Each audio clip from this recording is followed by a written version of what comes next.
चार दोस्त रवि, मीरा, आर्यन और तारा राजस्थान के एक सुनसान गांव कुलधरा घूमने आए थे।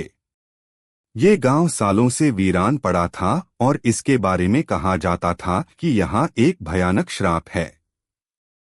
लोग मानते थे कि इस गांव को एक रात में सबने छोड़ दिया था और तब से कोई यहाँ नहीं बसा। लेकिन रवि, जो एक डॉक्यूमेंट्री बनाता था, इस गांव की सच्चाई जानना चाहता था। रवि बोला, लोग डरते हैं, पर हमें यहाँ की असली कहानी ढूंढनी है। आर्यन हंसते हुए बोला, भूत कुछ नहीं होता, सब दिमाग का वहम है। मीरा और तारा थोड़ी डरी हुई थीं, लेकिन दोस्तों का साथ था तो वे भी साथ चल पड़ी। गांव में चारों तरफ टूटी फूटी हवेलियां, सूखे कुएं और खामोशी का माहौल था। सब कुछ बहुत डरावना लग रहा था। तभी मीरा की नजर गांव के आखिरी कोने में खड़ी एक बड़ी हवेली पर पड़ी। वह सबसे अलग और ज्यादा पुरानी लग रही थी। मीरा बोली, चलिए उस हवेली में चलते हैं। हवेली का दरवाजा खुद ब खुद चरमराकर खुल गया। अंदर बहुत ठंडक थी, जैसे समय यहीं रुक गया हो। सब धीरे धीरे ऊपर के कमरों में पहुंचे। वहां एक दरवाजा बंद था, जिसके अंदर झांकने पर रवि ने देखा कि वह पूजा का कमरा था और सब कुछ वैसा ही सजा हुआ था जैसे किसी ने कल ही पूजा की हो। तभी मीरा ने डर के मारे कहा, यहाँ कोई है। सभी चुप हो गए। धीरे धीरे कदमों की आहट आई, लेकिन जब उन्होंने पीछे देखा तो वहां कोई नहीं था। रवि ने वहां एक कैमरा लगा दिया, जो पूरी रात चलने वाला था। सब गांव से लौटकर जैसलमेर अपने गेस्ट हाउस में चले गए। अगली सुबह उन्होंने कैमरे की रिकॉर्डिंग देखी।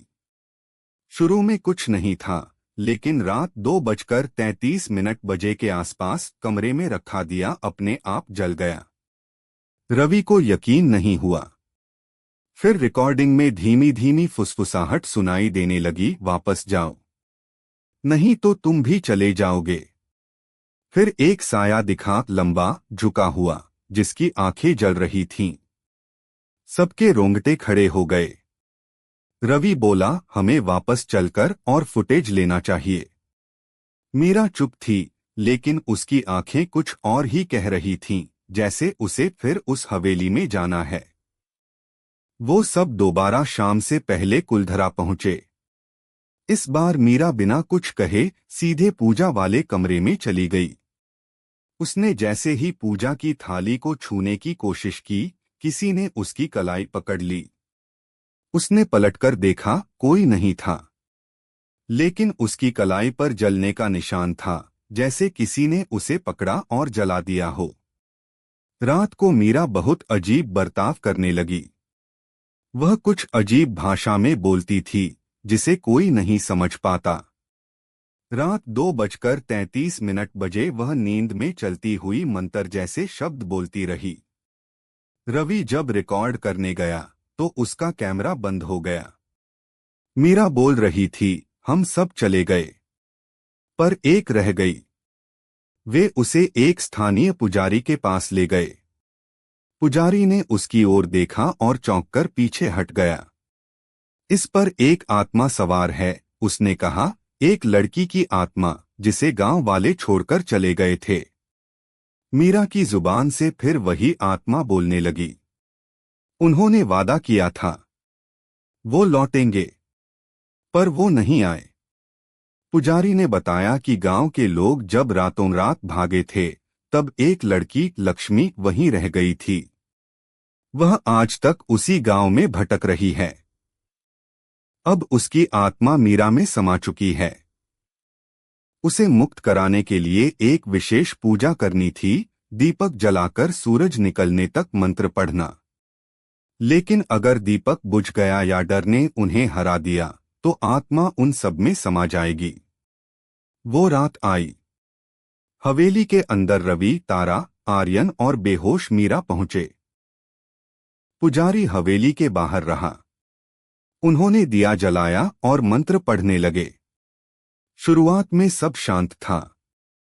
फिर हवेली हिलने लगी, खिड़कियां खुल गईं और साए घूमने लगे। आर्यन को एक परछाई खींच कर ले गई।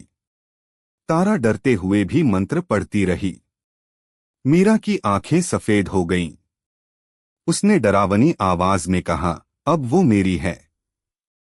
रवि दिए को हवा से बचाता रहा और तारा मंत्र पढ़ती रही। धीरे धीरे अंधेरा छटने लगा। सूरज की पहली किरण आई। मीरा जमीन पर गिर पड़ी। सब कुछ शांत हो गया। पुजारी ने कहा, लक्ष्मी की आत्मा मुक्त हो गई है। जब वे गांव छोड़ रहे थे, रवि ने आखिरी बार मुड़कर देखा। हवेली की खिड़की से लाल घाघरा पहने एक लड़की मुस्कुरा रही थी। फिर वो गायब हो गई। रवि ने किसी को नहीं बताया। कैमरा? वो अपने आप खराब हो गया। लेकिन कभी कभी जब रवि अकेले में वो टेप चलाता है तो एक धीमी सी आवाज सुनाई देती है। धन्यवाद।